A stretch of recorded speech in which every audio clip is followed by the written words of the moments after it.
السلام علیکم۔ شفق YouTube channel کے ساتھ میں ہوں آپ کی ہوسٹ مہرما۔ ایک سادھو کی تحیر خیز داستان۔ وہ کوئی بھی روپ دھار لیتا تھا۔ پھر ایک دن یہ انڈیا میں مقیم نیل گری کے ایک گاؤں کا واقعہ ہے، جہاں ایک دیوا رہتا ہے جس نے سادھو کو کچھ دن کے لیے اپنے ہاں ٹھہرنے کی دعوت دی اور سادھو مستقل اس کا مہمان بن کر رہ گیا۔ وہ روزانہ کیلے اور مکھن سے اس کی تواضع کرتا اور اسی گاؤں میں ایک الگ جھونپڑی میں رہنے لگا۔ وقت گزرنے کے ساتھ ساتھ سادھو کی اصلیت سب کے سامنے آنا شروع ہوئی۔ یہ حقیقت تھی یا کوئی پراسرار مخلوق، کسی کو یہ بات معلوم نہ ہوئی، کیونکہ سادھو جس جھونپڑی میں رہتا تھا اس کا دیوا ساری رات جلتا رہتا تھا، اور سادھو کی جھونپڑی سے چند میل دور ایک شیر کے گرانے کی آواز آتی تھی، اور پھر آہستہ آہستہ اس شیر نے انسانوں پر بھی حملہ کرنا شروع کر دیا۔ گاؤں کے حالات وقت گزرنے کے ساتھ ساتھ مزید بگڑتے گئے، اور سب کو شک تھا کہ وہ شیر جو انسانوں پر بھی اور ہمارے جانوروں پر بھی حملہ کر رہا ہے وہ سادھو ہے۔ خیر، میں یہ ساری تفصیل آپ کو اپنی پہلی ویڈیوز میں سنا چکی ہوں۔ سب سے اہم بات، یہ کہانی انڈیا میں سنجو اپنے دوست کو سنا رہا ہے۔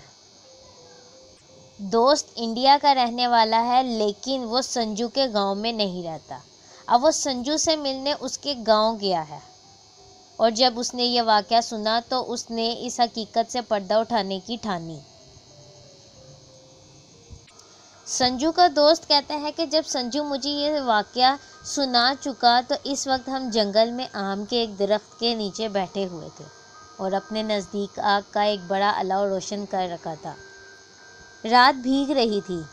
دور سے جنگلی ہاتھیوں کے بانسوں کو توڑنے کی آواز بلند ہوئی، جس کے تھوڑی ہی دیر بعد جنگل شیر کی آواز سے گونج اٹھا۔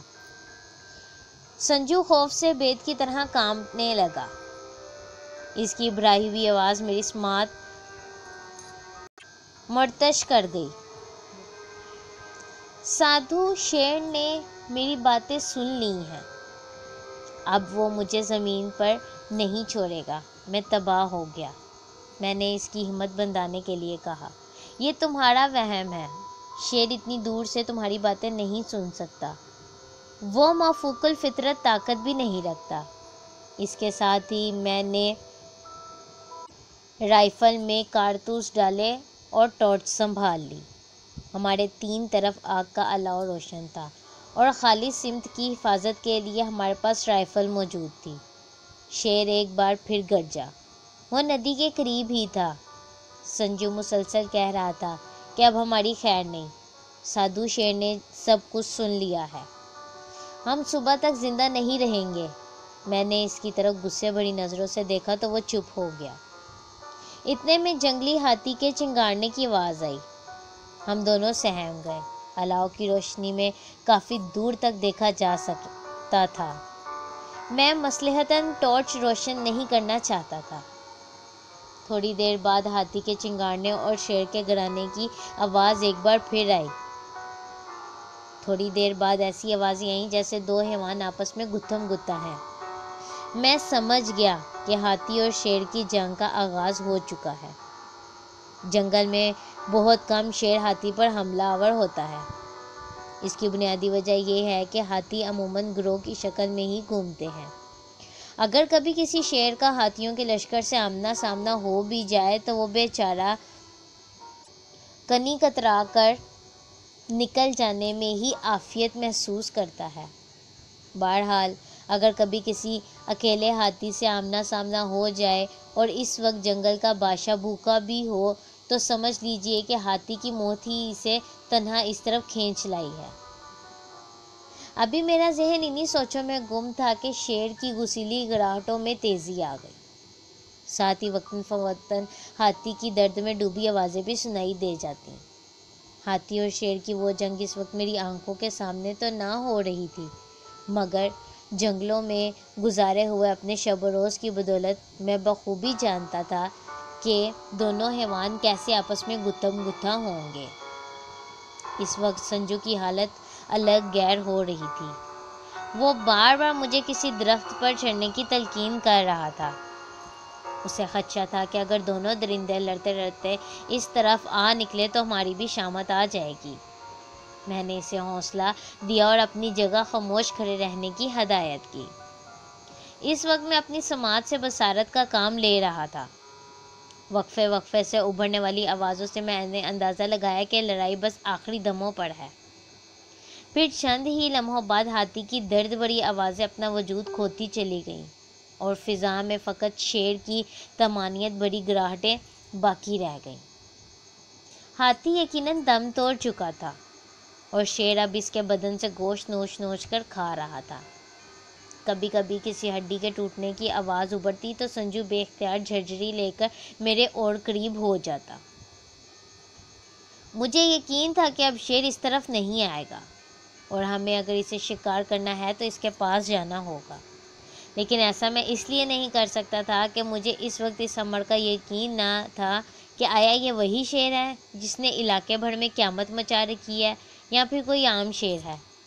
میں کسی عام درندے کا خواہ شکار کرنا نہیں چاہتا تھا۔ وہ رات ہم نے اسی جگہ جاگ کر گزاری۔ سنجو کا حال برا تھا۔ ہم نے ارد گرد سے جمع کی ہوئی لکڑیاں الاؤ میں ڈال دیں۔ میں چاہتا تھا کہ سنجو باتیں کرتا رہے، کہیں ہم نیند سے اونگنا شروع نہ کر دیں، لیکن اس کے ہوش و حواس گم تھے۔ وہ اب سادھو شیر کے متعلق ایک لفظ بھی منہ سے نکالنے کے لیے تیار نہ تھا۔ صبح ہوئی تو سب سے پہلے ہم نے مرے ہوئے ہاتھی کو دیکھا۔ وہ ابھی پوری طرح جوان نہیں ہوا تھا، معلوم نہیں کیسے اپنی ٹولی سے بچھڑ گیا۔ ناشتے کے بعد میری سب سے بڑی خاموشی کی وجہ اور حقیقی خوشی کا سبب یہ تھا کہ میں اس سادھو سے ملوں جو عام روایت کے مطابق رات کو اور کبھی کبھی دن کو شیر بن جاتا ہے۔ جب میں نے سنجو سے اس کا ذکر کیا تو اس کا چہرہ فک ہو گیا۔ اس نے جانے سے صاف انکار کر دیا، لیکن جب میں نے اس کی حفاظت کا پورا یقین دلایا اور بہت بڑے انعام کا لالچ دیا تو وہ بادل ناخواستہ تیار ہو گیا۔ اس وقت صبح کے 9 بجے تھے۔ میں نے سادھو کا دروازہ کھٹکھٹایا۔ سنجو میرے پیچھے کھڑا ہوا خوف سے کانپ رہا تھا۔ دروازہ کھلنے کی آواز آئی۔ انتہائی بھدت آوارہ بالوں اور بے ترتیب الجھی ہوئی داڑھی والا سادھو غلیظ اور بدبودار کپڑوں میں ملبوس ہمارے سامنے آ کھڑا ہوا، اور اس سے پہلے کہ میں کچھ کہنے کے لیے ہونٹ ہلاتا سادھو کی آنکھیں انگارے برسانے لگیں۔ وہ گرجدار آواز میں بولا، میں جانتا تھا کہ تم یہاں ضرور آؤ گے، اور یہ جو تمہارے پیچھے گیدڑ کی طرح کانپ رہا ہے یہی تمہیں یہاں لایا ہے۔ میں نے رات تم دونوں کو ندی کے قریب دیکھا تھا۔ تم نے الاؤ روشن کر رکھا تھا۔ میں تم دونوں میں سے ایک کو ضرور چٹ کر جاتا، لیکن وہ ہاتھی کا بچہ مزاحم ہو گیا اور میں نے تمہارے بجائے اس پر حملہ کر دیا۔ سنجو گر گرا کر معافی مانگنے لگا، لیکن میں نے اسے ڈانٹ دیا۔ میں چاہتا تھا کہ اس مکار سادھو کو گولی کا نشانہ بنا دوں، لیکن اس طرح میں قانون کی زد میں آتا تھا۔ میں غصے سے کانپنے لگا۔ میں نے اپنے آپ پر قابو پاتے ہوئے سادھو سے کہا، تم جھوٹ بکتے ہو، تم انسان ہو اور کسی صورت شیر کا روپ اختیار نہیں کر سکتے۔ تم ان ان پڑھ معصوم بھولے بھالے اور توہم پرست دیہاتیوں کو بے وقوف بنا کر اپنا الو سیدھا کر سکتے ہو، لیکن مجھے کسی مغالطے میں نہیں ڈال سکتے۔ سادھو نے دھیمی آواز میں کہنا شروع کیا، سفید بابو اتنا غصہ نہ ہو، تم اپنے کام سے کام رکھو۔ جن باتوں کو تم نہیں سمجھتے ان میں کیوں دخل دیتے ہو؟ تم یہاں بے سہارا ہو، بہتر ہے تم لوٹ جاؤ، ورنہ یاد رکھو تمہیں اپنی جان سے ہاتھ دھونا پڑے گا۔ یہ کہہ کر سادھو مڑا اور زور سے جھونپڑی کا دروازہ بند کر دیا۔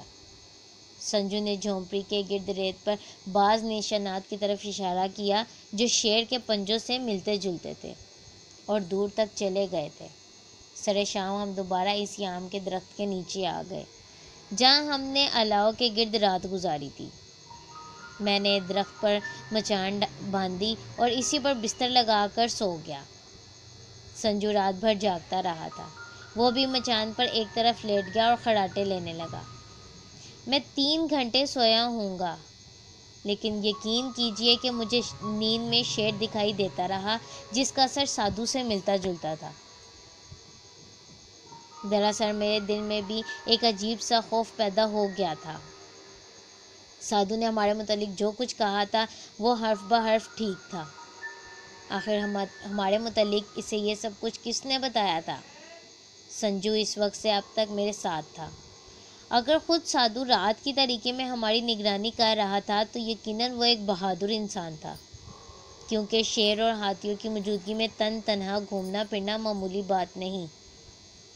میں نے محسوس کیا کہ میرا مقابلہ 1 سے نہیں 2 سے ہے، آدم خور شیر اور مکار سادھو۔ شیر کو تو شکار کیا جا سکتا تھا، لیکن سادھو کے فریب کا پردہ چاک کرنا بڑا دشوار تھا۔ اس نے مجھے مار ڈالنے کی دھمکی بھی دی تھی۔ وہ انسان ہونے کی حیثیت سے سوچ سکتا تھا، منصوبے بنا سکتا تھا اور مجھے دھوکے فریب سے نقصان پہنچا سکتا تھا۔ اس لیے اس سے نپٹنا سب سے مشکل تھا۔ سوچ کر میں اس نتیجے پر پہنچا کہ اگر شیر شکار ہو گیا تو سادھو کے فریب کا راز خود بخود کھل جائے گا، اس لیے پہلے شیر کا شکار کرنا ضروری ہے۔ میں نے سنجو کو ساتھ لیا اور 2 بچڑے خریدنے کے لیے گاؤں میں آ گیا۔ میری حیرت کی انتہا نہ رہی جب گاؤں کے ہر شخص نے کسی بھی قیمت پر بچے فروخت کرنے سے انکار کر دیا۔ ہر شخص یہی کہتا تھا کہ شیر کے روپ میں تم سادھو کو قتل کر دو گے، اور اگر سادھو اس روپ میں نشانہ بن گیا تو پورے گاؤں پر کوئی آسمانی آفت ٹوٹ پڑے گی۔ میں نے لاکھ سمجھایا کہ میں یہ سب کچھ تمہاری جانوں کی حفاظت کے لیے کر رہا ہوں، اور انسان کبھی شیر کا قلب اختیار نہیں کر سکتا، یعنی انسان کبھی شیر کا روپ نہیں دھار سکتا۔ لیکن کسی نے بھی میری بات پر کان نہیں دھرا اور بچے فروخت کرنے سے سختی کے ساتھ انکار کرتے رہے۔ اب ایک ہی صورت تھی کہ میں اور پورا 10 میل دور کانڈا نامی گاؤں جائیں، یعنی میں اور سادھو۔